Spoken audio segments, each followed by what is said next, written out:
Good afternoon to everyone. Thank you for joining us for today's COVID Daily Update.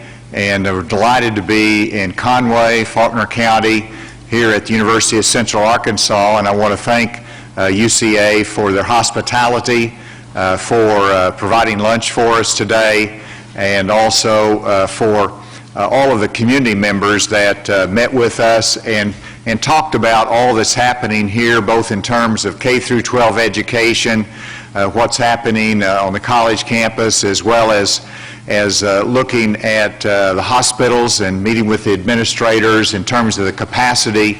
So it's been very, very beneficial. And of course, I'm joined by Dr. Nate Smith, Secretary of Department of Health, Dr. Jose Romero, who will be coming in shortly after that. He'll make some comments today on the Human Development Center here in Conway. And then Congressman French Hill, who is here as well, and I've asked him to make a few comments. And so thank you for joining us. And we have members of your legislative delegation that's here as well that's been very supportive. And thank you, Senator and representatives, for being with us today at lunch as well. I want to thank Mayor Castleberry as well for his leadership here in the city and for passing the model ordinance through this council, of course, and that really gives some protection, some assistance to businesses here in Conway as they encourage wearing of masks that will help reduce the spread of COVID-19. So well done. I also wanted to remark before I go into our testing and our cases that Walmart today made an announcement in which Walmart will be requiring masks for customers that go into the Walmart and Sam's stores across the country. And obviously this will be another step in the direction of education, of making sure that we do everything from a business standpoint, from a personal responsibility standpoint, in protecting others as well as ourselves. Let's first look at the testing. Yesterday we had 5,146 tests that were done in the last 24 hours. And if we'll go to the graph, I think we can see the testing first. And I want to show this because we're doing a lot of work to try to increase the testing in Arkansas. And of course, as I've indicated, it's a challenge with the backlog in the commercial labs. But here you can see the 5,146 tests. That was not quite as high as the day before. Our health department labs are doing extraordinary work, but there's still that delay in the commercial labs, and it's having an impact on the number that's coming in. Even though 5,000 is still a very strong number of tests, it doesn't allow us to get to the goal that I've set for the month of July. And then this is the positivity rate, and as you can see, we were too high in our 7-day rolling average for positivity in our test, but the trend line is better, and so we want to see that continue to go down, and we want to stay away from that 10% level. And then let's look at the number of new cases, and let me just stop there for a second. Yesterday we had 29,733 cases in Arkansas. Over the last 24 hours, we have an additional 564 cases. That brings us to 30,297. In terms of hospitalizations, we have 13 additionally hospitalized. That brings us to 458. I'll add on terms of the hospitalizations, I appreciate the 3 hospitals that we met with today in this area that reported on their cases and their capacity, and I was pleased that they have they're not only doing their regular surgery work and treating their critical care patients, but they're also managing the COVID population, and they're doing it very well. And they are not to the point of capacity, which was good news. I mentioned the deaths. We had 4 additional deaths. That brings us to 335. If we go back to the cases and you look at the 7-day rolling average, you can see that where this is with the 564 new cases, significantly lower than yesterday, but we've got some work to do to get that top line down more, and 500 is not where we want to be, even though that's a reduction from yesterday. We want those numbers to go down as we get ready for school this fall and as we protect the lives in Arkansas. And then the number of active cases, you can see where that's up over 6,000. We'll see where that goes. We want more people to recover, which will reduce the number of active cases. And then the number of hospitalized is 450 plus, so we've got to watch that. But that trend line is up, and we've got to have that trend line to come down. And then I wanted to come to Faulkner County, so as we go out into the different parts of the state, we look at the region, and of course this is the central region of the public health regions in Arkansas. In a moment I'll show the other counties, but I just wanted to focus on Faulkner County since we're here. And you can see you've done some pretty good work there. You had the peak where it was almost 50 new cases in one day. You've had some days that it was close to 30 new cases, but you've seen the trend line go down, and that's reflective of the central region that we've made some progress here. So again, congratulations, good work, Faulkner County. That doesn't mean you take your mask off, but it means that you recognize the difference it can make when you have strong leadership and the community is focused on reducing the number of cases. And then you'll see the next one, which is for all the different counties in the central region. And so I know that's a ways away for you, but this includes Faulkner County, which is the blue, Perry County, Pulaski County is the green. Of course, that's a population center, and so they're naturally higher, but you also can see a trend line there. Lonoke County, Grant, Saline, and Garland County. And so the two that's easy to see, of course, is the top one, which is Pulaski County, and you can see where they reached their peak. They've had a jagged ending, and right now it's looking better there, but you can see that's elevated compared to the other counties. Of course, again, it's a population center. And then the next one is the blue, which is Faulkner County, and again, you see the trend line that we previously indicated. And so that's the central region. We'll leave that up in case Dr. Smith has additional comments on it. Again, it's a privilege to be here in Conway, and thank you for your hospitality again. And with that, I'll give it to Dr. Smith, and then I'll come back and introduce Dr. Romero.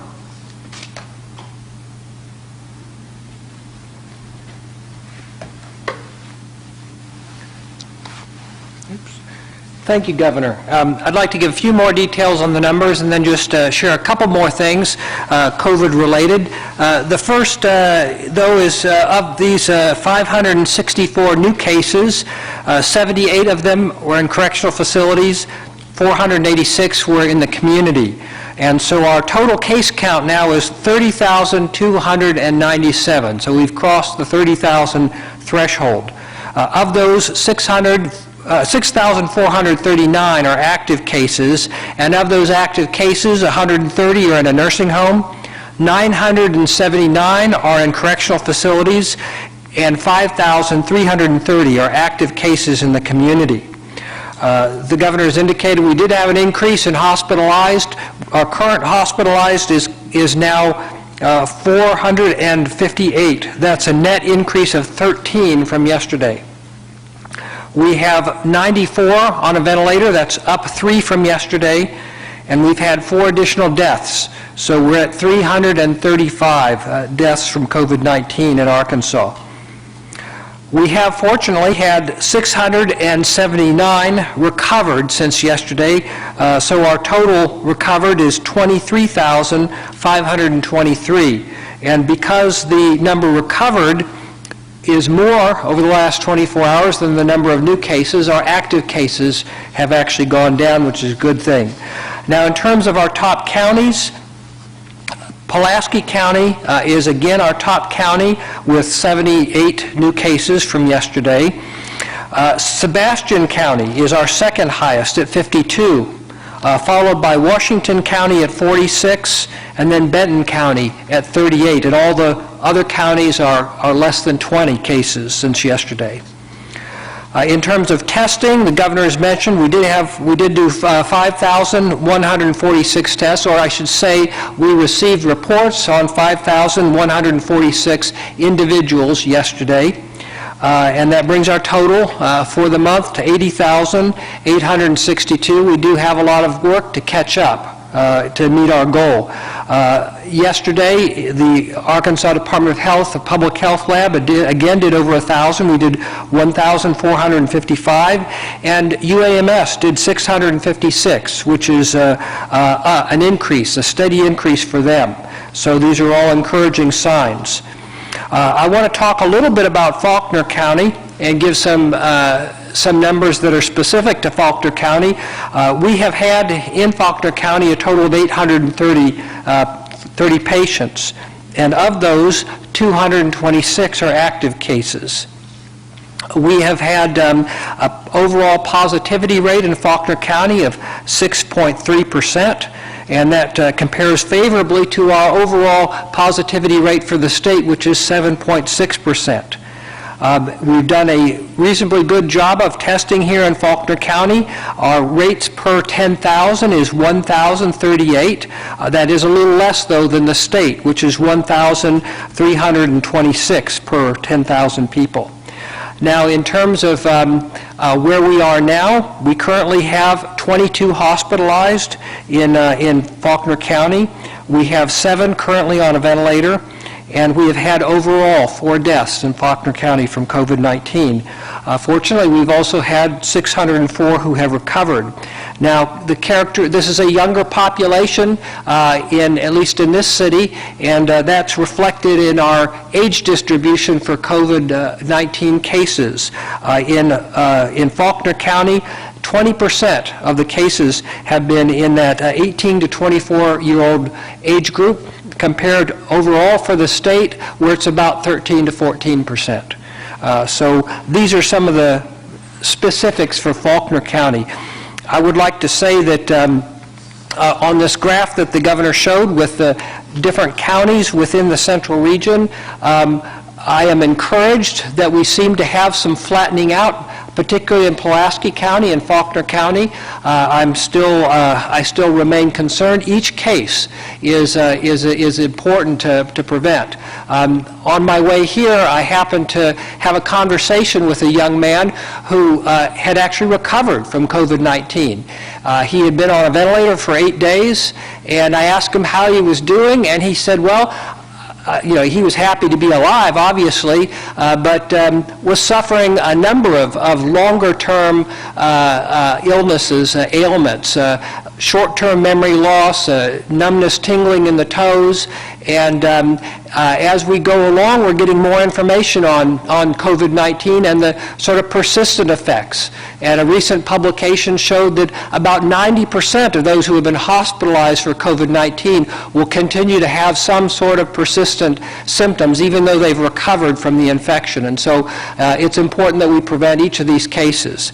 And lastly, I just want to put things in perspective. I was reminded that sometimes the numbers are hard to interpret.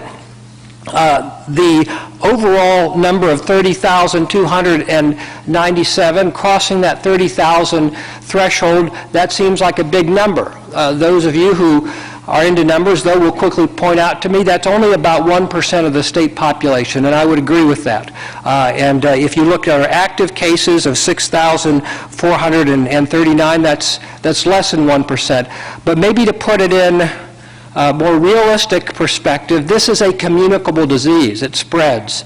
If you came into your living room and the curtains were on fire, you wouldn't say, well, that's less than 1%. I'm not going to worry about it now. Let's wait till it gets up to 2 or 3%. No, you get after it. And the fire is still burning here. We are making some good progress here in central Arkansas, but the fire is still burning, and we can't let up until we've put it out. With that, I'm going to turn it back over to the governor.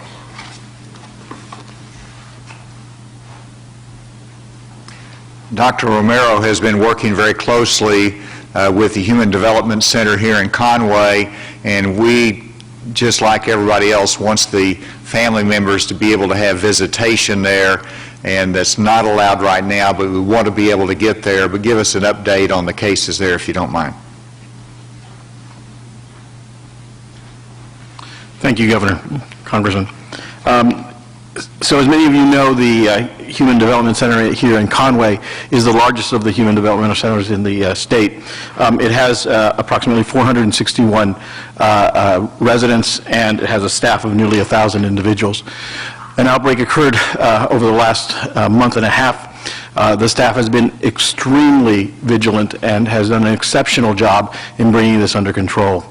There are currently 87 active cases among the residents and 18 active cases among the staff. It's confined to one of the only seven houses, and none of the individuals that have been infected have required mechanical ventilation, and there have been no deaths. The cases were rapidly identified.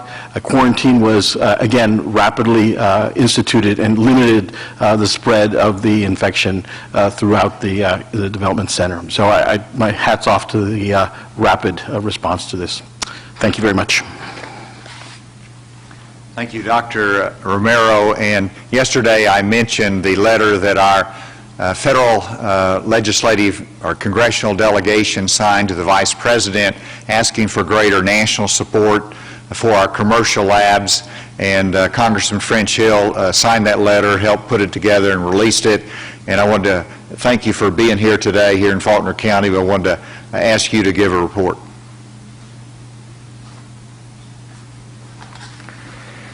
Well, thank you, Governor. It's a pleasure to be with you, Dr. Romero and Dr. Smith. Thanks for your steady leadership during these trying 4 months. You know, these masks are an opportunity for a fashion statement, and Arkansas Economic Development Commission is my mask today, and I urge people that masks are critical. It's between us and beating this virus and getting back to work.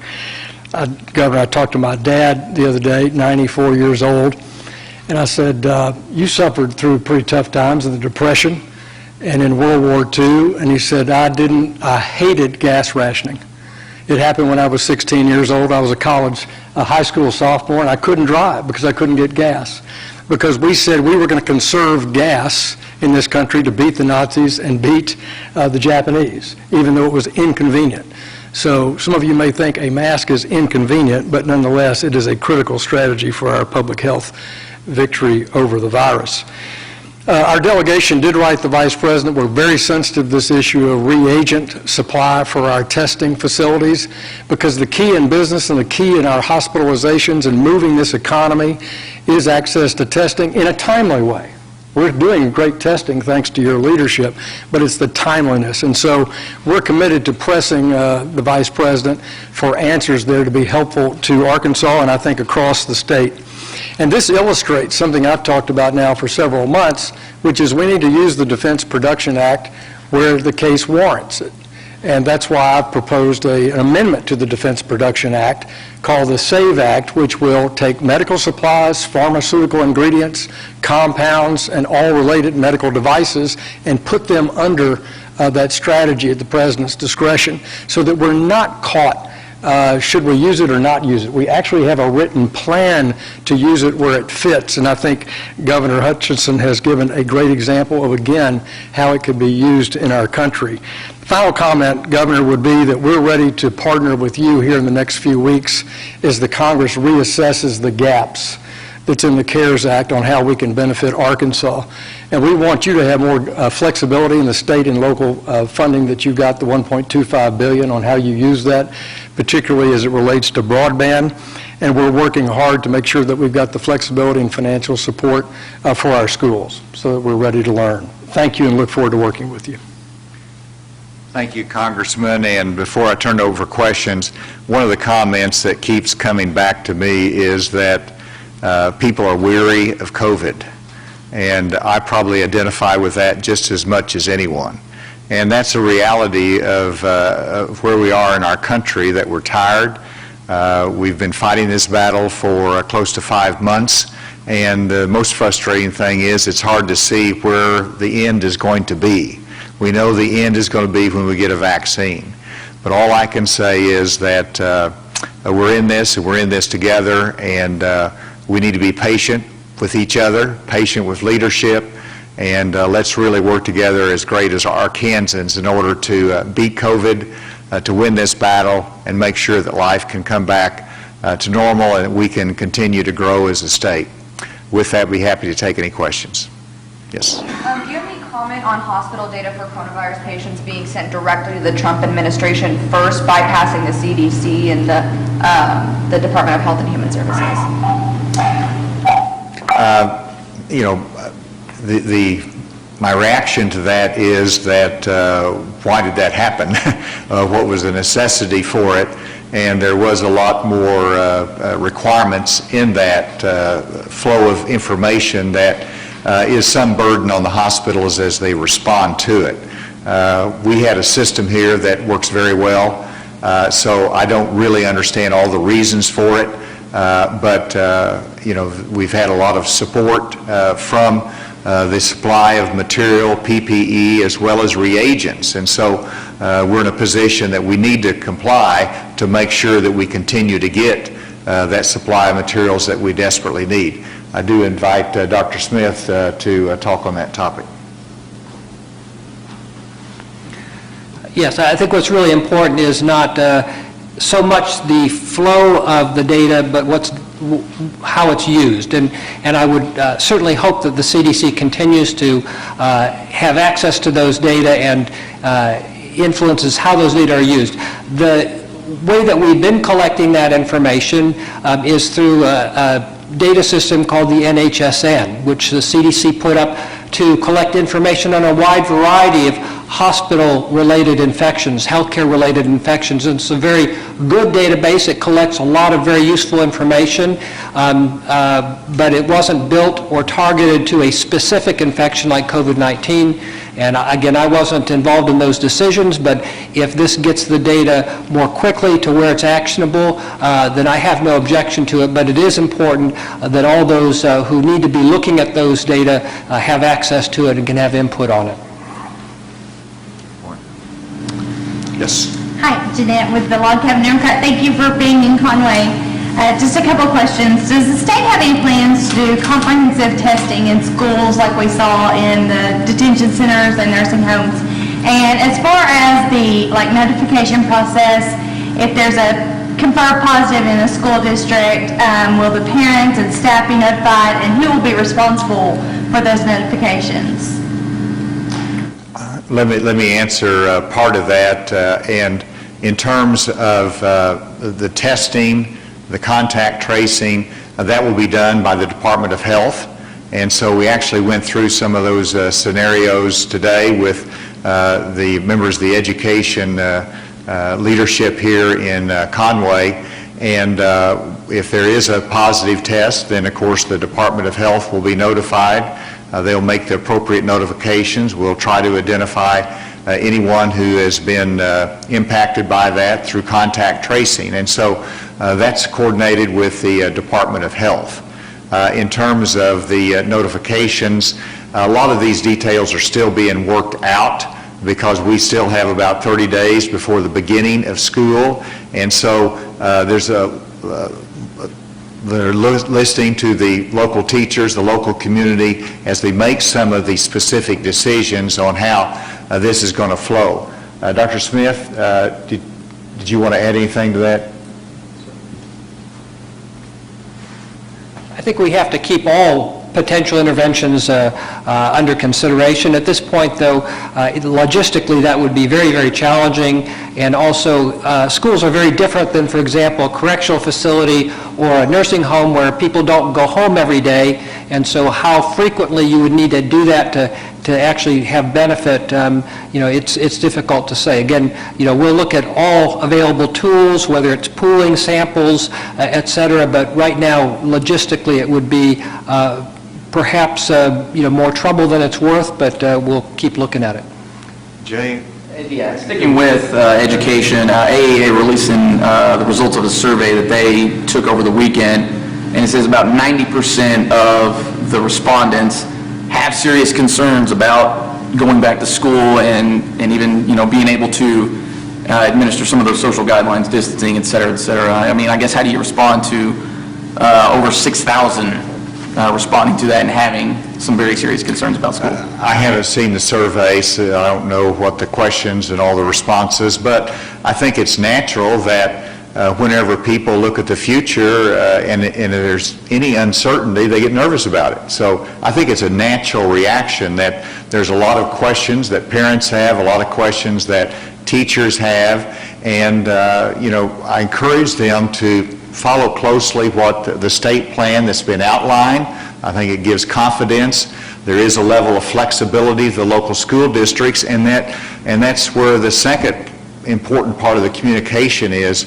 The schools have taken their own surveys of parents, and I think if I've got it right, that the survey here had, I believe it was 25% that liked a virtual option, but there was 75% that looked at online instruction, in-classroom instruction. And that's going to vary between now and the next 30 days. If we continue to make progress on the cases, that's going to increase the comfort level as well.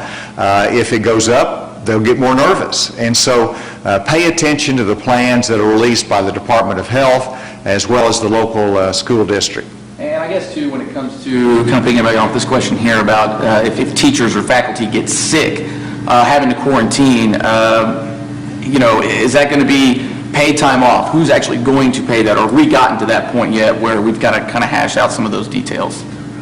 Well, follow up on that, how do we, I guess, bring people in on a substitute level? And, because I know that's been a problem for a lot of districts in the state as well, just to have a ready number of subs.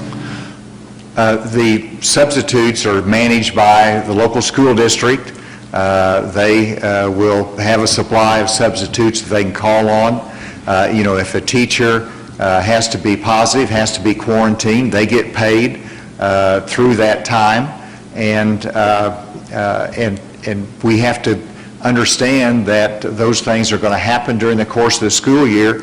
It's really in some ways similar to any workplace. We have people working in the governor's office, we have people working at DHS, and it's work that has to be done. It's important work, and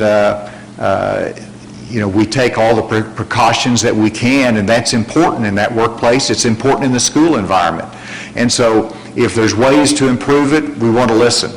And that's what this next 30 days, everybody's listening, everybody's trying to develop very clear guidelines, which we have. Look at those, and if we need to make adjustments, we will.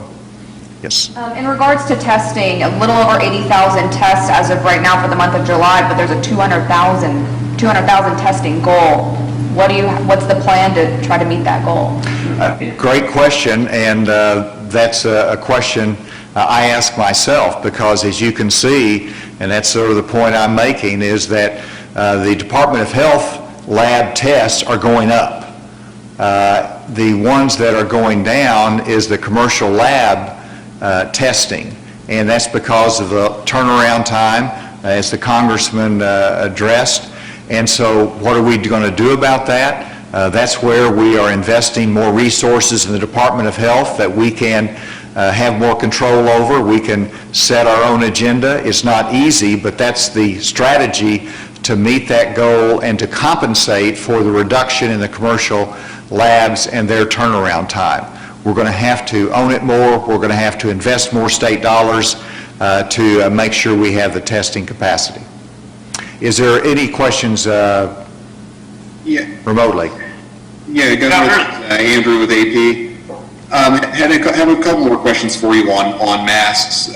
Even before Walmart's announcement today, you had had some major retail groups that were calling on governors to enact mask mandates.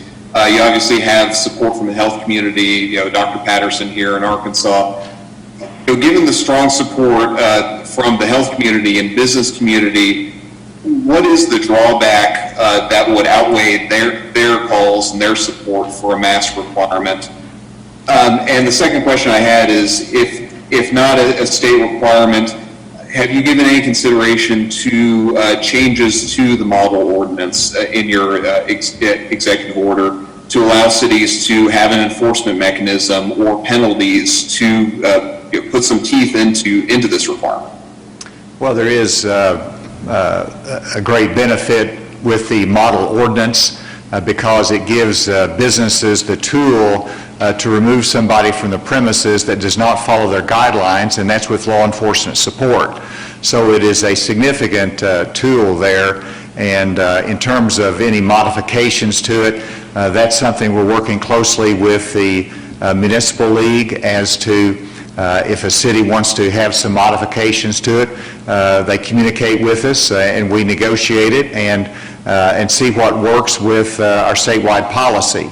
In terms of the future and the possibility of a statewide mandate, yes, there's a lot that are saying we need a statewide mandate. There's a lot that's saying that's an infringement on freedom. The next thing they will say is it's an unenforceable, just like you pointed out, Andrew, and so why have it to begin with? Let's do the encouragement and the education.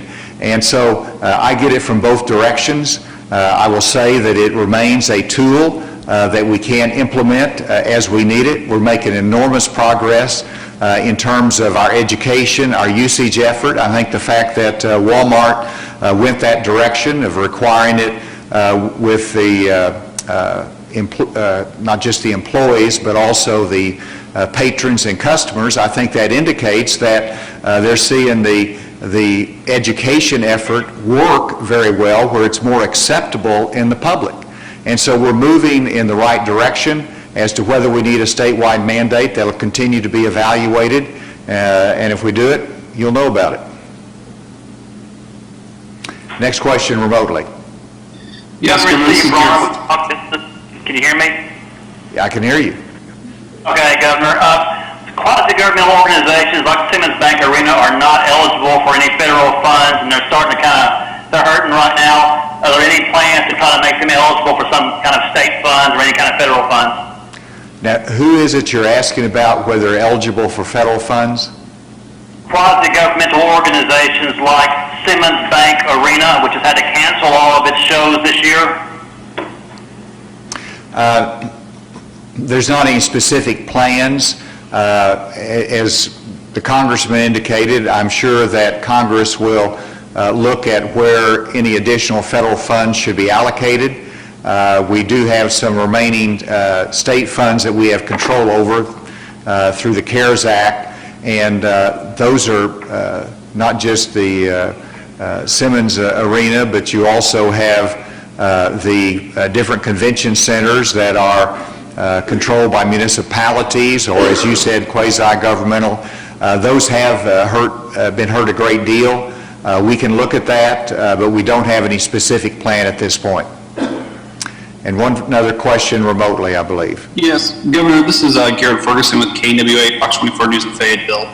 We've had, this is probably a question for Dr. Smith, but we've had a handful of people reach out to us saying that the health unit in Washington County here in Fayetteville did a testing clinic on June 30th. We've had several people reach out to us saying that they have not received their results back yet, and it's now been 15 days since that testing event. What kind of backlog do you have as far as results pending for people, and what is the best avenue to seek out their results?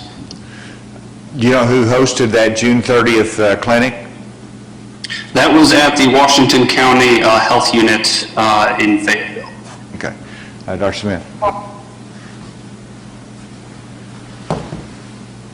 The turnaround time for lab results in our public health lab is 24 or 48 hours. So all those tests that have been collected if, assuming they made it to the lab, those have been resulted. Now, why they didn't receive the results, we'll look into that. I don't have an explanation for that, but there's not a backlog at the public health lab. Those tests have been done, and we'll just have to look at where the communication breakdown was in getting those results. But we'll look at that.